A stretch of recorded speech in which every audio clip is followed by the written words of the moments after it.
مرتبہ حضرت رابعہ بصری رحمۃ اللہ علیہ اپنے ہجرے میں عبادت الہی میں مشغول تھیں۔ بے خوالی اور تھکاوٹ کے باعث نیند نے بہت غلبہ کیا۔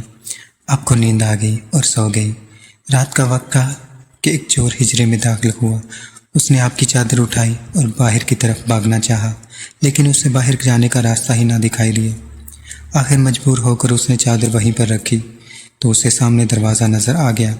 دروازہ دیکھ کر اس کے دل میں لالچ نے پھر سر ابھارا اور چادر کھینچ کر باہر کی طرف جانے لگا تو اسے پھر راستہ نہ ملا۔ اس نے کئی مرتبہ اس طرح کیا، لیکن جب بھی چادر اٹھا کر جانے کی کوشش کرتا اسے کوئی راستہ نہ دکھائی دیتا۔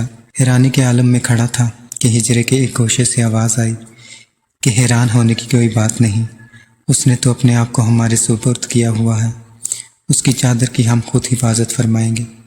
تم تو چور ہو، یہاں پر ابلیس جیسی طاقت کو بھی ہمت نہیں ہوتی کہ نقصان پہنچا سکے۔